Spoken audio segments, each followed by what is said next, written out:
Article 321. The 321 ka salau clear. Hoy kalaman don ka konflik agawadi ka list 53 and 54 ka betul apa union list.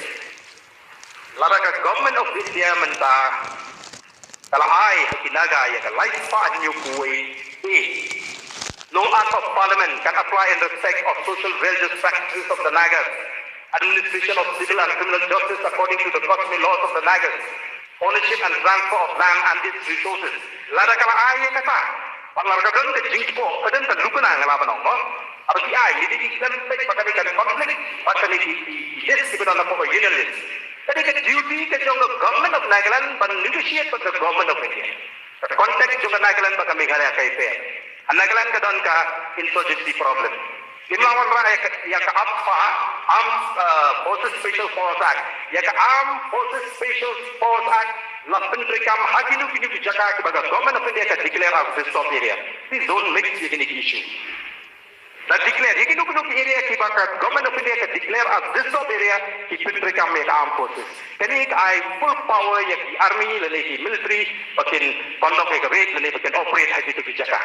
Di namar kata-kata kamu namar begitu ke artikel disebut andai kita rekam lara kamdan ke insurgency no apa will be operated hapo Nagaland. Tidak aku akan kenlingkon. Nomor itu ji kalong ba nyimong wala ringi ong bangidon kam ya ke artikel disebut andai simpat di osno bangidong bangidon kam cu ya ke discount. Nah ini nilai apa lah? Benong makacuan juga jangka disebut kadang tercuma. Kita tu nak kita pasang. Kumno habang tu kalau no act of parliament can apply in respect of social religious practices of the Nagas. Apa ke praktis ni? Apa ni lagi? Ya kawan. Esok hari kumno ni penentang. Minta Meghalaya.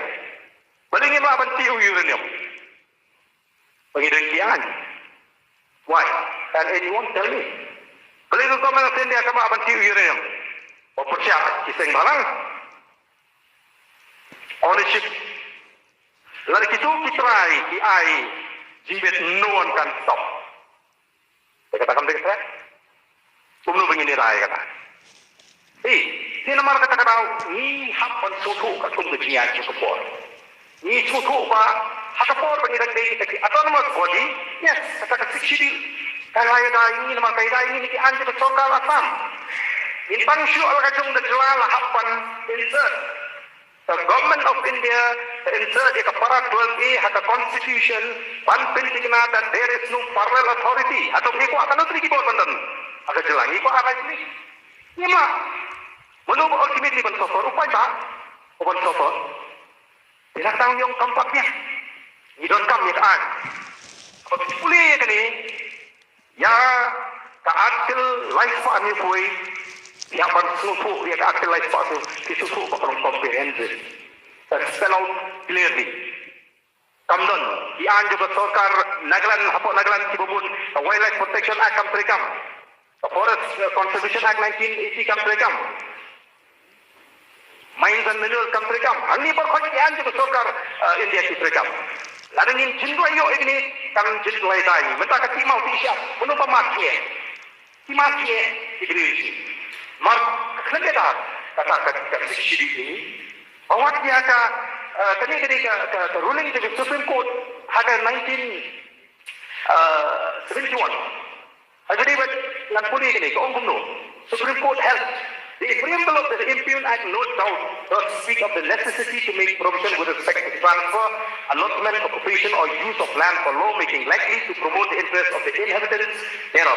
But big part here. But the subject of transfer is clearly beyond the scope of the law-making power conferred on the district council.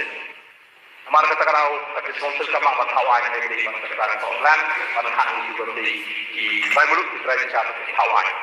Hak di mana penyedai. Jadi ba ka bigyan transfer.